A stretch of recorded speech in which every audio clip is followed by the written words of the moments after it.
चलिए जी, कर रहे हैं हम स्टार्ट। चैप्टर नंबर 2 हमने स्टार्ट किया हुआ है। जल्दी से एक बार के लिए रिवाइज करते हैं। सोल प्रोप्राइटर, उसके फीचर क्या आते हैं सोल प्रोप्राइटर के?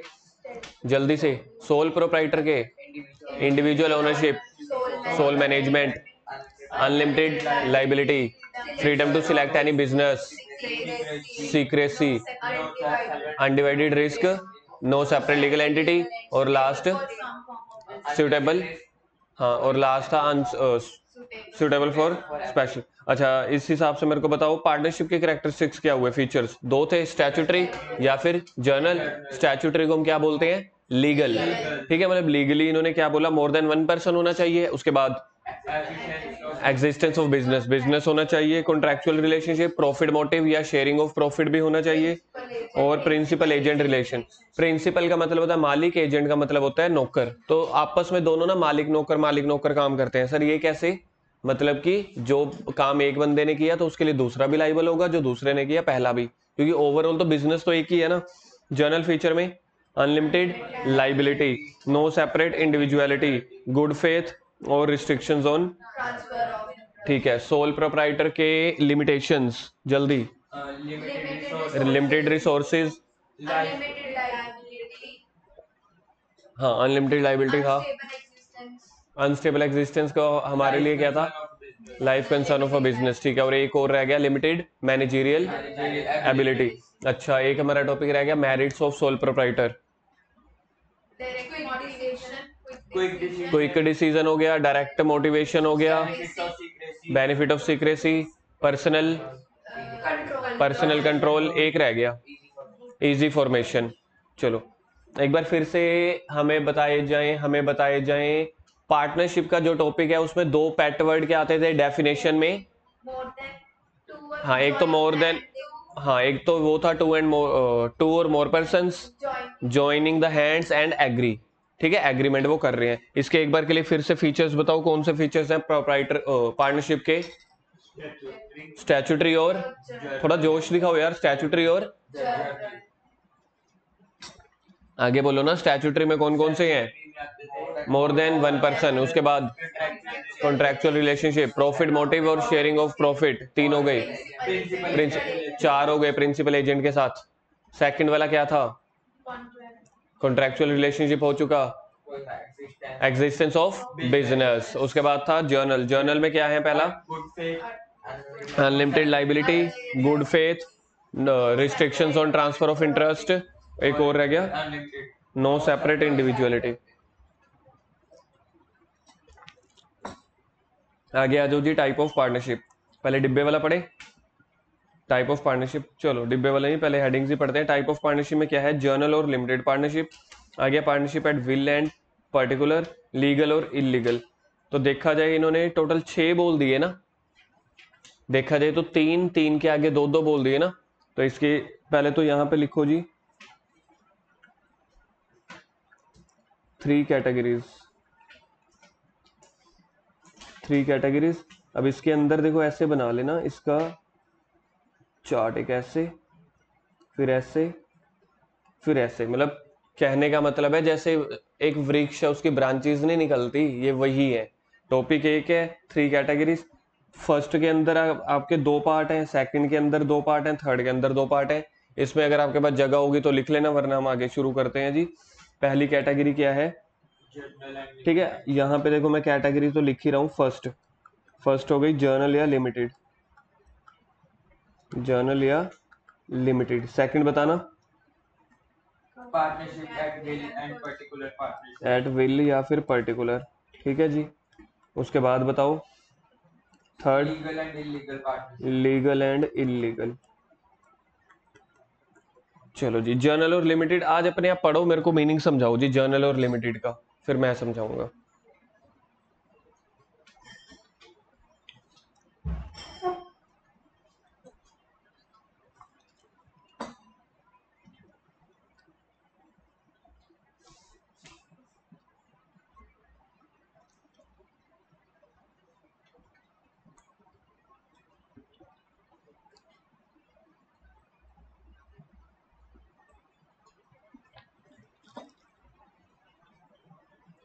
हाँ जी, जर्नल पार्टनरशिप कौन सी होती है? इसमें दो तरह के पार्टनर्स होते हैं, एक की लायबिलिटी लिमिटेड होती है और एक स्पेशल होता है। अच्छा, और दूसरा क्या था आपके पास? General partner. लिमिटेड पार्टनरशिप कौन सी होती है फिर? जिसमें अनलिमिटेड लायबिलिटी एसेट्स तक नहीं जाती। चलो देखते हैं क्या है इन द जर्नल पार्टनरशिप। जो सबसे पहला पॉइंट है जर्नल वाला, जर्नल पार्टनरशिप में क्या है जी? जर्नल पार्टनरशिप में क्या है? कोमा डाल देना पहले यहाँ पे। Liability of partners is unlimited. तो जर्नल के ऊपर हम यहाँ पे ही लिख देते हैं, जहाँ पे ये वर्ड था ना जर्नल, तो इसके ऊपर ही लिख दो अनलिमिटेड। यहां से ही आपको याद रह जाएगा, जर्नल के ऊपर लिख दो अनलिमिटेड लाइबिलिटी। और लिमिटेड का मतलब, on the other hand limited partnership has two partners, first general partner, second special partner. General partner की लाइबिलिटी हमेशा अनलिमिटेड रहती है, जो स्पेशल पार्टनर होगा उसकी लिमिटेड हो जाएगी। There should be at least one general partner in the limited partnership which means a partner with unlimited liability. तो लिमिटेड पार्टनरशिप में देखा जाए तो दो आ गए, जर्नल भी आ गया, लिमिटेड भी आ गया, है ना। इसके अंदर एक आ गया जर्नल वाला और एक आ गया लिमिटेड वाला। सिंपल सी बात यहां पे देख लेते हैं जी। जर्नल है, जर्नल पार्टनरशिप में आप मेरे को बताओ क्या होगा? Unlimited, unlimited liability. अच्छा जी, उसके बाद ठीक है, लिमिटेड वाले में, लिमिटेड वाले में आ रहे हैं ना दो, एक वही आ रहा है जर्नल, जर्नल तो वही का वही हो गया, देखो अनलिमिटेड, अनलिमिटेड। और इसमें एक आ गया स्पेशल वाला लिमिटेड लाइबिलिटी। अल्टीमेटली तो आपका यही बना, इसको बना लो, ये चार्ट यही वाला पढ़ लोगे बहुत है, क्योंकि एमसीक्यू में कौन सा आपसे थ्योरी पूछी जाएगी। हाँ, वो मुझे कल किसी ने भेजा था, रिया ने या अवनीत ने, किसने भेजा था? आपने भेजा था। चॉइस वाला वो टॉपिक कटा हुआ था, चॉइस ऑफ फॉर्म कटा हुआ है, फॉर्म्स वाला तो ये चल ही रहा है। Choice of form of business, वहां से पूरा चैप्टर कटते हैं तो पर्टिकुलर टॉपिक करता है।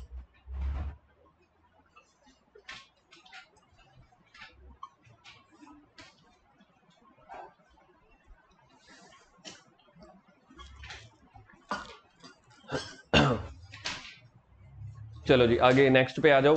पार्टनरशिप एट विल और पार्टनरशिप और पर्टिकुलर पार्टनरशिप। आ जाओ आ जाओ आगे। Partnership at will can be form to run the business for an indefinite period. Indefinite का मतलब, अच्छा कुछ और। इनडेफिनिट का मतलब होता है अनलिमिटेड टाइम, मतलब कि जितना टाइम भी हम रहेंगे बिजनेस चलाते रहेंगे। तो इनडेफिनिट का मतलब लिखो अनलिमिटेड। इनडेफिनिट का मतलब क्या होता है? अनलिमिटेड।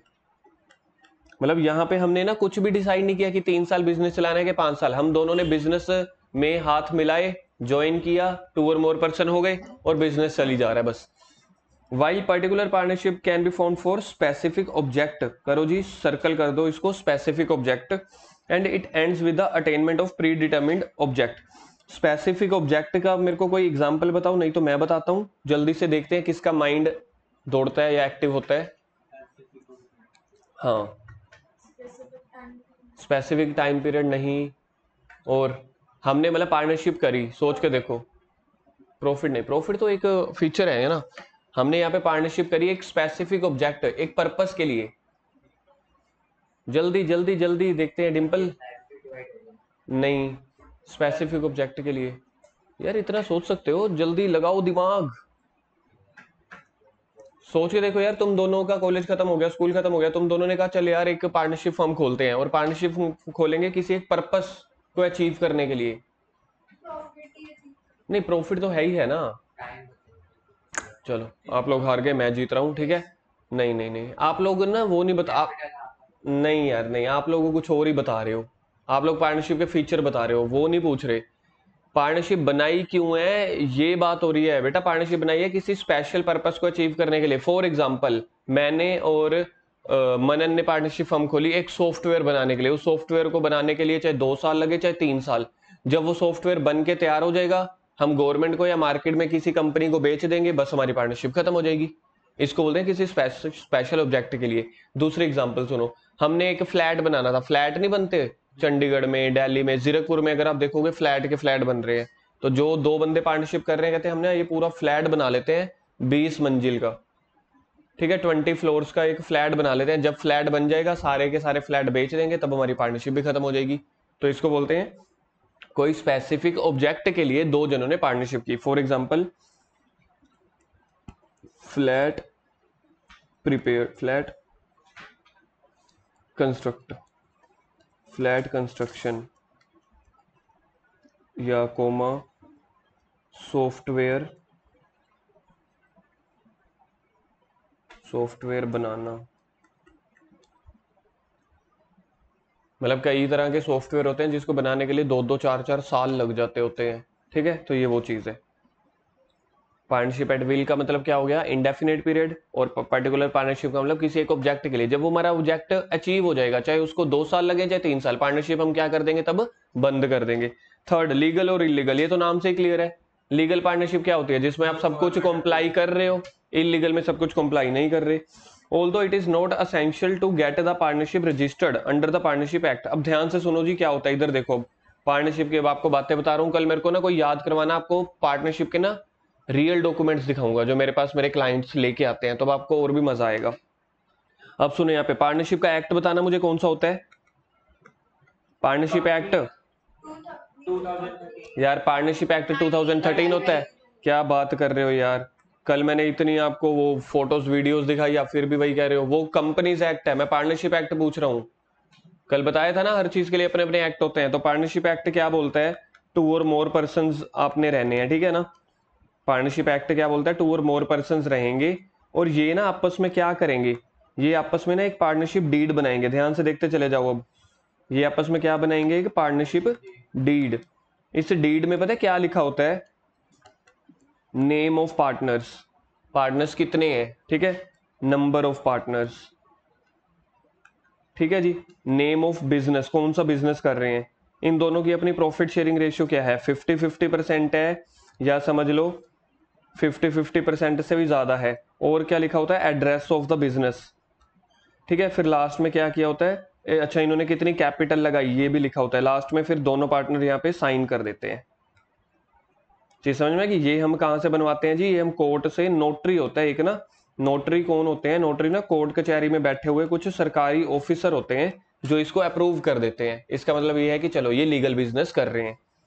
ये चीज समझ में आ गई क्या हो रहा है। मनन इधर देखो, पार्टनरशिप फर्म में पार्टनरशिप एक्ट है 1932, वो क्या बोलता है कि आपको एक पार्टनरशिप डीड बनानी पड़ेगी। पार्टनरशिप डीड बनाने का मतलब क्या होता है जी, पार्टनरशिप डीड बनाने का मतलब होता है ये सारे जो भी आप दोनों में कॉन्ट्रैक्चुअल रिलेशनशिप हो रहा था, बताओ कॉन्ट्रैक्चुअल रिलेशनशिप का पॉइंट कहां पे पड़ा था, फीचर के, हाँ फीचर के स्टैट्यूटरी में सेकंड थर्ड पॉइंट था, ठीक है। तो ये कॉन्ट्रैक्चुअल रिलेशनशिप के लिए ना ये कहते हैं सारा कुछ लिखत में होना चाहिए, लिखे में, ठीक है। तो इन्होंने लिख के कहां पे लिख लिया, यहाँ पे एक पार्टनरशिप डीड बना ली, ऐसे एक कागज होता है। फिर वहां से क्या होता है, नोटरी के स्टैंप लगवा लेते हैं कोर्ट से जाके। ये अभी आप लोगों ने कहां से अप्रूव कराया, नोटरी से। इसका नेक्स्ट स्टेप होता है अगर आप इसको रजिस्टर कराते हो। रजिस्टर किससे कराते हैं, इस जो ये समझ लो छोटी अदालत है जो पार्टनरशिप डीड में, जैसे अपने राजपुरा की अदालत है ना, वो छोटी अदालत है। अगर आपको इसको रजिस्टर कराना है तो इसको कराते हैं रजिस्ट्रार से। ये नोटरी से भी बड़ा बंदा होता है। समझ लो नोटरी हो गया 10th वाला, रजिस्ट्रार हो गया +2 वाला। खैर इनकी अपनी अपनी पोस्ट होती है, 10th +2 तो मैं एग्जांपल के लिए बोल रहा हूँ, इनकी अपनी गवर्नमेंट जॉब की पोस्ट होती है। तो नोटरी थोड़ा छोटा पर्सन होता है, रजिस्ट्रार बहुत बड़ा पर्सन होता है। नोटरी जो है वो एक शहर का काम संभालता है, रजिस्ट्रार जो है वो बड़े सारे शहरों का काम संभालता है। तो पहले आपने नोटरी करा लिया, फिर आपको क्या करवाना पड़ता है, उसको रजिस्टर करवाना पड़ता है। सर किसको रजिस्टर कराना है, अपनी पार्टनरशिप को। ये वाली जो पार्टनरशिप डीड है ना, इसको रजिस्टर करवाना पड़ता है। इससे क्या होता है कि आपका काम और पक्का हो जाता है। अगर आप आम जाओगे ना, हम लोगों को पता थोड़ी है ये चीज। अगर आप किसी और ट्यूशन में जाओ, कई तरह के टीचर्स होंगे जिनको ये चीजें पता ही नहीं है। हमें भी क्यों पता है, क्योंकि हम तो ये प्रैक्टिकली काम करते हैं। उनको पता है क्या होता है, पार्टनरशिप डीड हो गई, ठीक है, रजिस्टर हो गया। ये वाली जो पार्टनरशिप रजिस्ट्रार बैठता है ना, अपने स्कूल वाले टीचर से एक बार पूछ के देखना कि मैडम रजिस्टर का मतलब कौन होता है, कौन कर, पूछना क्यों, पूछना ना आपका हक बनता है। ठीक है, उनसे पूछना कि रजिस्टर, सुनो तो सही, उनसे पूछो कि रजिस्टर कैसे होती है, कहाँ होती है, तो इसका रजिस्ट्रार, वो रजिस्ट्रार करता है इसके रजिस्टर, और ये बैठा होता है चंडीगढ़ की कोर्ट में।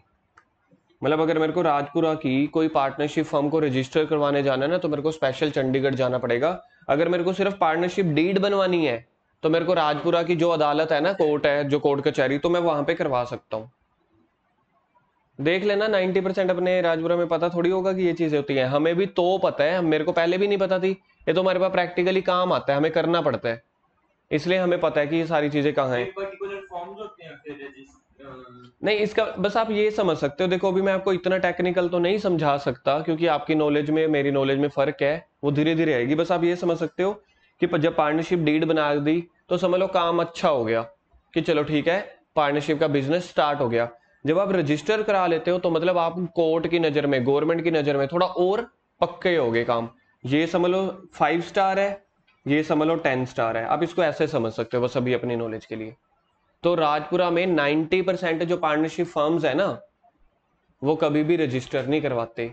रीजन क्या है, जब मैं यहाँ पे ना ये ना सेक्टर 17 में बैठते हैं चंडीगढ़ में, मैं जितने अपने क्लाइंट के रजिस्टर करवाने जाता हूँ ना, तो पहले रिश्वत देनी पड़ती है 4-5 हजार। कोर्ट कचहरी में काम ही नहीं होता, हमारी फाइलें ही नहीं उठाती।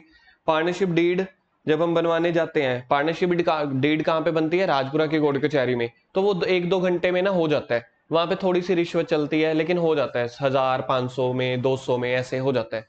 जब यहाँ पे करवाने जाओ तो पहले इसकी सरकारी फीस लगती है 500-1000 पे, वो तो कम है, लेकिन जिसने काम करना होता है ना, जो रजिस्ट्रार है, जो ये मेन अथॉरिटी है, उसके नीचे जो चेले बैठे होते हैं काम करने वाले, वो सारे रिश्वतें ले लेके 4-5 हजार 6 हजार में काम करते हैं। अब चीज आपको समझ में आ गई। अब हम पॉइंट पढ़ते हैं, ये पॉइंट क्या कह रहे हैं। जब आपको ना ये चीजें पता चल जाती है ना, तो आपका ना पढ़ने का इंटरेस्ट बन जाता है, आपको एक एक वर्ड का ना लॉजिक क्लियर हो रहा होता है। वरना मैं तो आपको ये लाइन ऐसे ही समझा सकता था कि रजिस्टर नहीं करवानी, नहीं मैं गवर्नमेंट से अप्रूव नहीं करानी। अब आपको समझ में आ गया होगा। अब देखो क्या है, although it is not essential to get the partnership registered under the partnership act. Partnership act 1932 ने क्या अलाउ कर दिया कि आप डीड तो बनवा लो, रजिस्टर्ड करवाना कंपलसरी नहीं है। तभी मैंने आपको क्या बोला है, 90% लोग ना पार्टनरशिप डीड बनवा के बिजनेस शुरू कर देते हैं। क्यों? क्योंकि पार्टनरशिप एक्ट ने बोला है कि रजिस्टर करवाना जरूरी नहीं है। सर इसका मतलब है राजपुरा वाले से, नोटरी वाले से हम साइन करवा ले, रजिस्ट्रार के पास जाने की जरूरत नहीं है। ये कौन बोल रहा है हमें? 1932 का एक्ट। इतनी बात समझ में आ गई? चलूं आगे, बताओ मेरे को, इतनी बात समझ में आ गई? In order to bring in existence yet the partnership organisation have to work in accordance with the provision of act. बताओ क्या मतलब हुआ ये वाली 2.5 लाइनों का? जो पार्टनरशिप की वो है,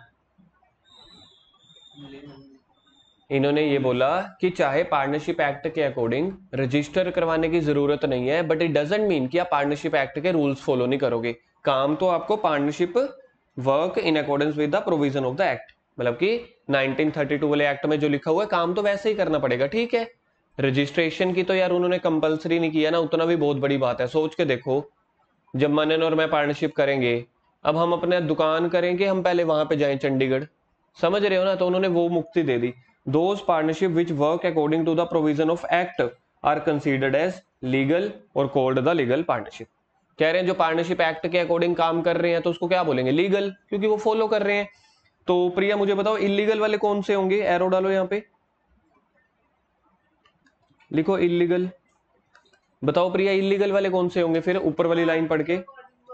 जो पार्टनरशिप एक्ट के अकॉर्डिंग काम नहीं कर रहे होंगे। पहला, इफ द पर्पस, पर्पस का मतलब होता है, अब जैसे हमने दुकान खोली थी, मैंने और मनन ने किराने की दुकान, अगर बीच में हम ये खोलें भाई चल यार ड्रग्स की दुकान खोलते हैं, इसमें करियर बहुत ऊंचा है, प्रॉफिट बहुत है, तो वो क्या हो जाएगा? इलीगल। तो अगर आपका पर्पस जो है वो इलीगल है तो फिर आपकी इलीगल पार्टनरशिप मानी जाएगी।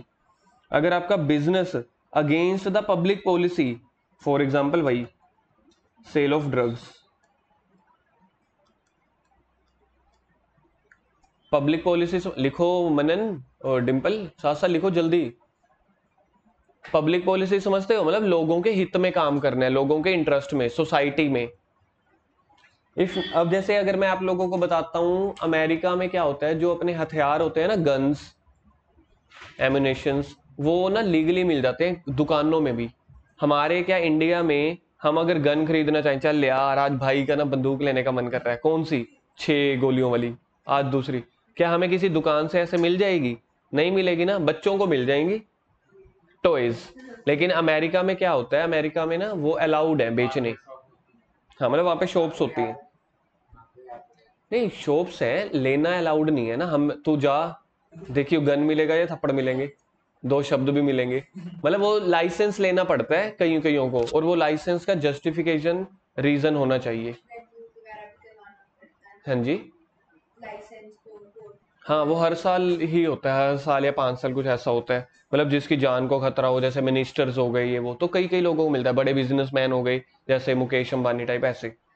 If the number of partner reduce to 1, यार यहाँ पे अगर आपका पार्टनरशिप फर्म में बंदा ही एक रह गया तो वो पार्टनरशिप हो गया कि सोल प्रोप्राइटर? तो पार्टनरशिप एक्ट उसको धक्के मार के बाहर नहीं निकाल देगा, तो इसलिए ये क्या चल रहा है, इलीगल वाला। और को पहले सर्कल कर दो। Exceed the maximum limit, for example 51। अगर आपके मेंबर 50 अलाउड किए थे ना कंपनीज एक्ट ने, अगर 51 हो गए तो मतलब आप लिमिट क्रॉस कर गए तो इलीगल है। या if there is any partner from enemy country, enemy country मतलब दुश्मन देश। हाँ लिखो जी, फॉर एग्जांपल पाकिस्तान। उनको आज तक खुद नहीं पता चल रहा वो हमारे से क्यों लड़ रहे हैं, सच बात बताएं। पाकिस्तान, चाइना, ये हमारी एनिमी कंट्रीज हैं। चलो जी, कौन से हो गए इलीगल वाले? जिनका पर्पस, ठीक है, जिनका जो पब्लिक पॉलिसी के अगेंस्ट हो, ठीक है। थर्ड, मेंबर या तो 1 हो गया हो या 50 से ज्यादा हो गए हो, या एनिमी कंट्रीज। 4 कौन कौन से? पर्पस जिसका इलीगल हो, ठीक है, पब्लिक पॉलिसी के अगेंस्ट हो। तीसरा, मेंबर या तो 1 हो गया हो या 50 से ज्यादा हो गए हो। Last, enemy countries. आगे इवेल्युएशन ऑफ पार्टनरशिप, मेरिट्स और डीमेरिट्स बताने हैं, लिमिटेशंस। मेरिट का मतलब, फायदे, हाँ जी, बेनिफिट्स, एडवांटेजेस। पहला, इजी फॉर्मेशन एंड क्लोजर, कहने को इजी है, ठीक है, लेकिन थोड़ी दिक्कतें आती हैं। अगर हमें रजिस्टर करवानी है तो ज्यादा दिक्कतें आती हैं। अगर हमें क्या और क्या कराना है, डीड यानी कि नोटरी से, वो कहाँ पे होती है, लोकल कचहरी में, तो वो थोड़ा इजी होता है, इतना मुश्किल नहीं होता। There is no need to observe any legal formalities, ज्यादा लीगल फॉर्मेलिटीज नहीं होती। For example, sole trade the registration of partnership firm, आ गया ना, यहाँ पे फिर से अंडरलाइन करो, registration for partnership firm is not compulsory. Registration के ऊपर लिख दो चंडीगढ़, याद रह जाएगा ना ऐसे, रजिस्ट्रेशन के ऊपर लिख दो चंडीगढ़। जब आपको ना ऐसे प्रैक्टिकल रियलिटीज या कहानियां पता चलती है ना, वो हमेशा लंबे टाइम के लिए चीजें याद रहती हैं। अब आज से मैं 3-4 महीने के बाद भी बोलूंगा ना, आपको चाहे एग्जैक्ट याद नहीं होगा, लेकिन एक मेमोरी तो रिकॉल हो ही जाती है, हाँ सर ने समझाया था। There is not much expenses involve in establishment, करो जी अंडरलाइन, नॉट मच एक्सपेंसेस को, hence it is easily formed. तो इसमें मेनली 2 पॉइंट आए, रजिस्ट्रेशन कंपलसरी नहीं है और खर्चा ज्यादा नहीं है। तो क्या पॉइंट बना, इजी फॉर्मेशन एंड क्लोजर, जब आपका मन करे क्लोज कर देना।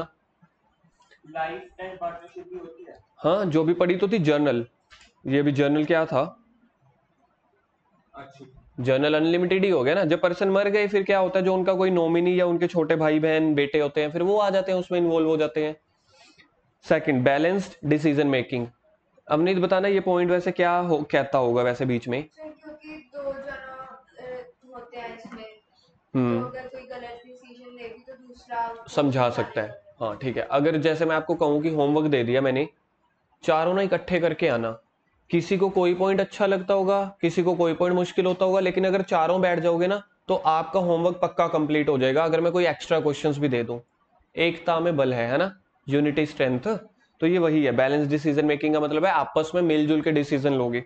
मोर फंड्स, यार जब पहले मैं अगर एक बंदा हूं, मैं अपनी, मेरे पास टोटल कैपिटल है अगर सोल प्रोप्राइटर, मेरे पास है 5 लाख, अगर हम 4 पार्टनर्स हो गए तो टोटल कितने हो गए, 20 लाख। 20 लाख होगा तो हम सामान भी ज्यादा ले पाएंगे। सोच के देखो, मेरी करियाने की दुकान है, ठीक है, general store.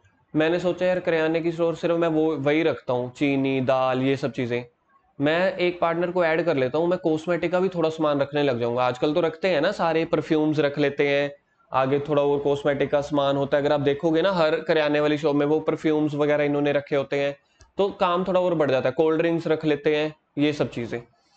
The sole trade suffers from the demerit of lack of capital, but the partnership firm is free from this drawback. Drawback का मतलब समझते हो?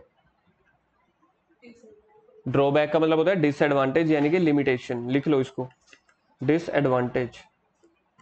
कहीं कल को पेपर में क्वेश्चन आ जाए कि ड्रॉबैक्स लिखो, आप कहो जी नहीं जी पेपर में तो लिमिटेशंस थी या डिसएडवांटेज थे, तो लिमिटेशंस, डिसएडवांटेज, ड्रॉबैक ये सारे सेम होते हैं।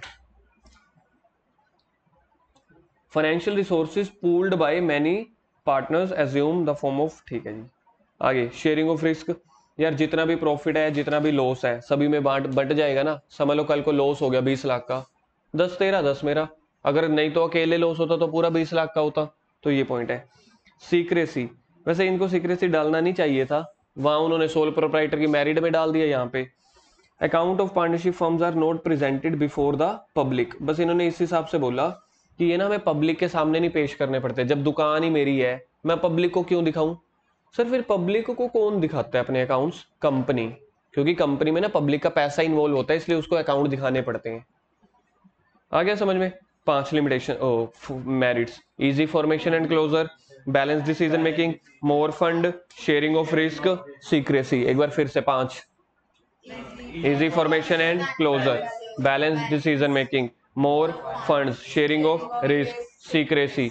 अब नहीं बोलना एक बार 5 अपने आप, कोई भी।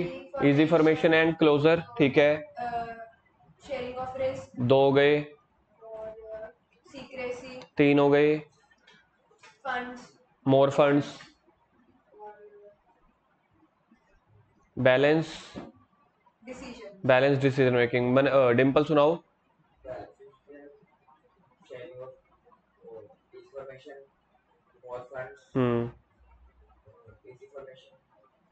Sharing of risk. चलो जी आगे लिमिटेशंस पे आ जाओ। लिमिटेशंस में अनलिमिटेड लाइबिलिटी, ये तो देखो जी पहले ही हमें पता था ना, जैसे सोल प्रोप्राइटर की होती है ना, ठीक है, इसको लिख दो सेम है सोल प्रोप्राइटर।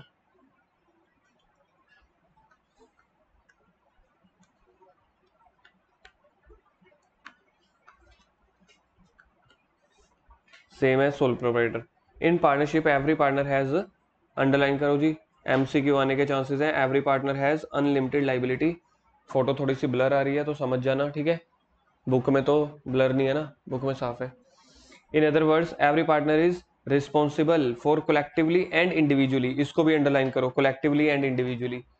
समझ लो अगर एक पार्टनर मुकर गया, कहता जी मेरे को तो है ही नहीं, लॉस आ गया हो तो ऐसे कर देगा जी मेरे को तो है ही नहीं पैसे, तो फिर जो एक पार्टनर बच गया फिर वो देगा। मतलब या तो इकट्ठे सारे पैसे भरो चाहे अकेले अकेले को भरने पड़े।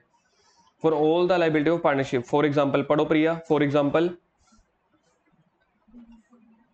For example, in case of dissolution of partnership firm, if the liabilities of the firm exceed its asset, the creditors have the right to get their loan recovered from any partners, either collectively or individually. किसको समझ में आ गया ये point? Dissolution का मतलब किसी को पता है? नहीं, डिसोल्यूशन का मतलब, डिसोल्यूशन ऑफ पार्टनरशिप का मतलब लिखो, क्योंकि जब तक ये मीनिंग नहीं पता चलेगा तब तक आप समझ नहीं पाओगे। Closure of partnership, closure of partnership, जब दोनों या तीनों पार्टनर्स क्या कहते हैं कि चल यार अब हम पार्टनरशिप को ना बंद कर रहे हैं, ठीक है। अब आगे पढ़ो। अब आप अकाउंट्स वाले स्टूडेंट्स भी हो साथ में, आपको समझ में आ जाता है। लाइबिलिटीज, अगर आपकी लाइबिलिटी एक्सीड कर रही है एसेट से, मतलब लाइबिलिटी ज्यादा है एसेट्स कम, लाइबिलिटी के ऊपर लिखो 5 लाख, 5L लिख दो 5 लाख। बताओ फिर मैं एसेट्स कितनी लिखूं? गलत, आप तो बिल्कुल ही गलत हो। I am not proud of you anymore. हाँ तो हम एसेट्स लिख देते हैं 4 लाख। तो अगर आपकी लाइबिलिटी 5 लाख की है, लाइबिलिटी का मतलब क्या होता है? क्रेडिटर्स या बैंक लोन, उन्होंने आपसे पैसा लेना है 5 लाख, आपके पास एसेट्स यानी कि कैश आपके पास पड़ा है 4 लाख, तो क्रेडिटर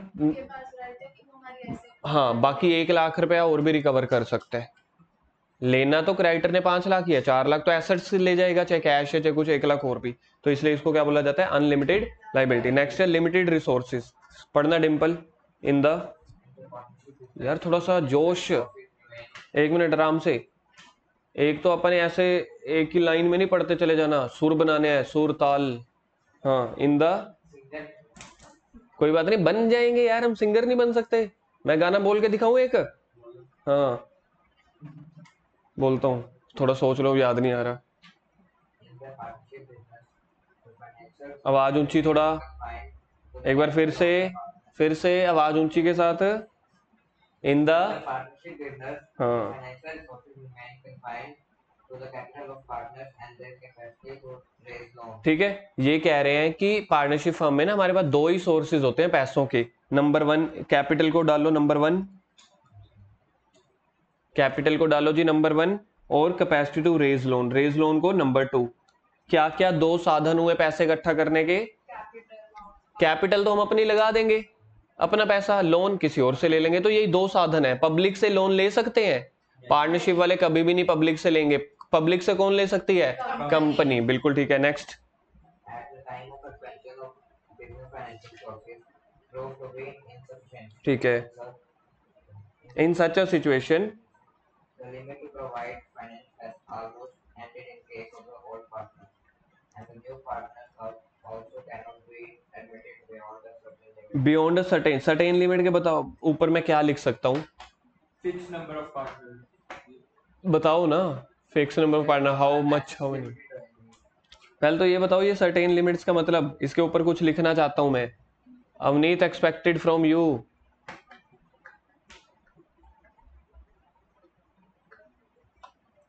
पढ़ो लाइन ध्यान से, बड़ी इजी है, कुछ ज्यादा मुश्किल नहीं है।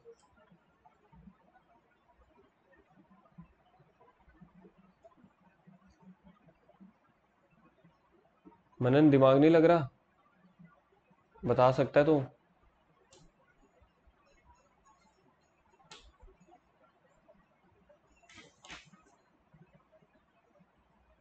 प्रिया, आया समझ?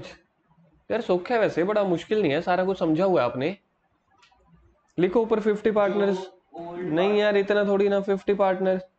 सोच के देखो यार, समझ लो हमारे पास पहले ही 50 पार्टनर्स हैं पड़े, उन्होंने सबने कैपिटल लगाई हुई है। अगर और चाहिए तो हम बियॉन्ड तो नहीं जा सकते ना, पार्टनर्स तो हम 50 ही रख सकते हैं, तो इसलिए हम और कैपिटल अरेंज नहीं कर सकते। जबकि जो कंपनियां होती है ना, वो 5-5 हजार लोगों से लोन ले लेती हैं। शेयर्स, शेयर्स का मतलब क्या होता है? 5,000 लोगों ने शेयर खरीद लिए, कंपनी के पास पैसा आ गया।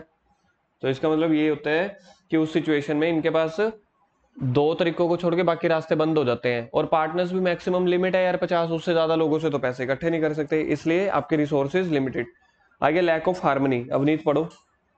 The success of partnership depends on mutual understanding, confidence, and cooperation. But wherever there are more people, there can be difference of opinion, which leads to discord, and consequently there is lack of coordination. ये कह रहे हैं जैसे आप लोगों ने ऊपर merits में पढ़ा है, बैलेंस डिसीजन मेकिंग हो जाती है। यार अब सोच के देखो, दो जनों के विचार भी कभी आपस में 100% सेम हो सकते हैं? पति पत्नी के नहीं, भाई बहन के नहीं, पार्टनर्स के नहीं, स्टूडेंट टीचर के नहीं। सर 11 बजे ट्यूशन बुला लिया, अच्छा नहीं किया, शाम को बुला लेता तो कई और बच्चों के लिए अच्छा नहीं किया होता। कभी भी ना दो जनों के भी विचार आपस में नहीं मिल सकते, 15 जनों के तो छोड़ ही दो। तो यहाँ पे सेम यही कंफ्लिक्ट पार्टनरशिप के लिए भी आ रही है कि दो पार्टनर्स हैं। यार एक पार्टनर बोल रहा है कि हम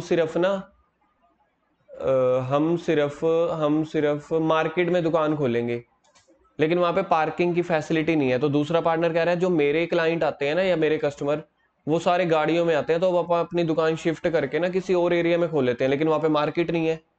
तो दोनों में कंफ्लिक्ट, मतलब ये तो मैंने एक एग्जांपल बोल दिया, कितने कंफ्लिक्शंस होते होंगे ना भाई। सामान ना हमने ना अनेजा से नहीं लेना, बिहारी लाल से लेना है। कहते बिहारी लाल की मेरे को अच्छी नहीं लग रही, कुछ भी।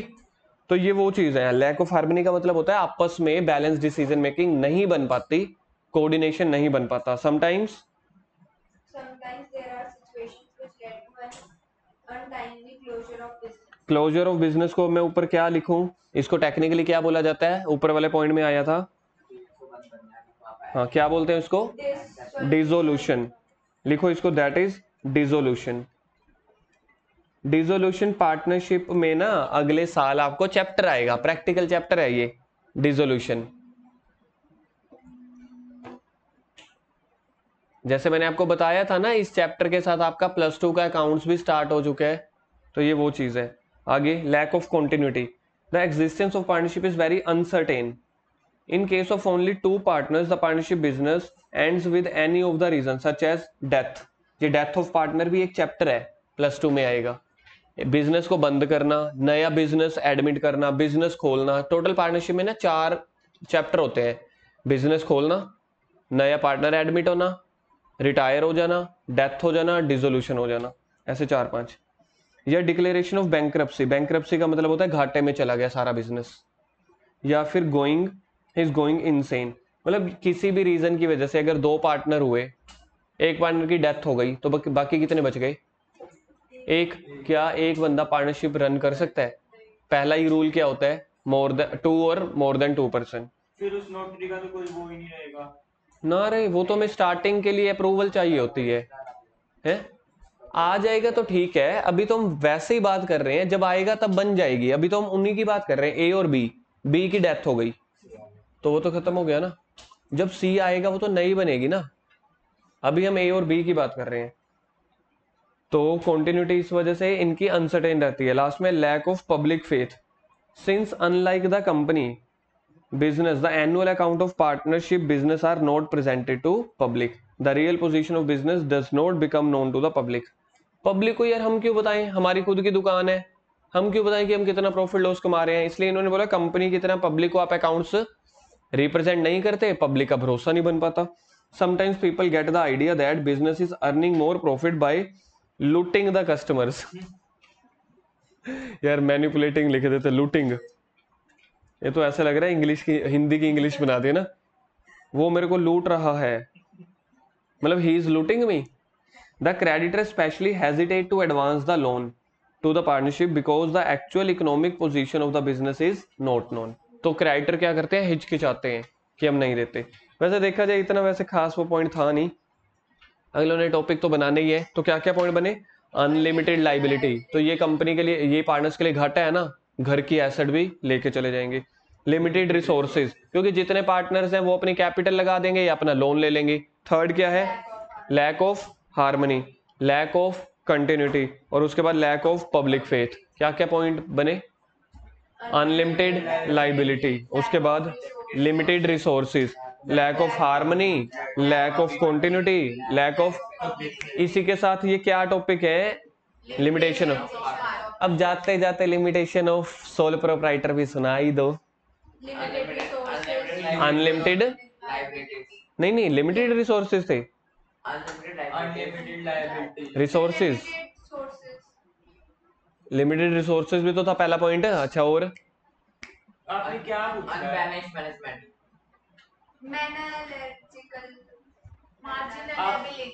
आपने लिमिटेशंस तो पूछी नहीं है। मैंने लिमिटेशंस ही तो पूछी है सोल प्रोप्राइटर की। ओ फिर तो आता है, सुनाओ। कंसर्न ऑफ अ बिजनेस, ठीक है, अनलिमिटेड रिसोर्सेज, अनलिमिटेड रिसोर्सेज, हाँ हाँ जी, और यहाँ पे वर्ड चेंज किया हुआ है। प्रिंसिपल प्रिंसिपल एजेंट है। ये तो फीचर है।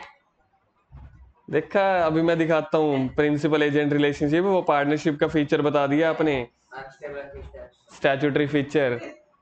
इसी वजह से ना मेरे को ना मिक्स तैयारी करवानी पड़ती है, कभी क्या कभी क्या, कभी दाएं कभी बाएं। अच्छा, एक बार फिर से करते हैं। मैंने टॉपिक क्या पूछा जी? Limitations of soul. हाँ, मैं आपको एक चीज बताता हूँ आपके रिवीजन के लिए, जब आपको मिक्स टॉपिक याद आ रहे हैं तो समझ लो आपकी तैयारी अच्छी हो रही है। एक बार limited resources, unlimited liability, unstable existence of unstable, existence. हमारे में कोई और वर्ड है ना, लाइफ वाला, life concern of a business. अच्छा, और मैनेजरियल एबिलिटी वाला पॉइंट था एक, लैक ऑफ मैनेजरियल एबिलिटी, ऐसा था ना। और एक अनलिमिटेड लायबिलिटी। ये लिमिटेड मैनेजरियल एबिलिटी था। हाँ 4 थे, मैं 5 सोच रहा था। चलो बाकी करते हैं कल।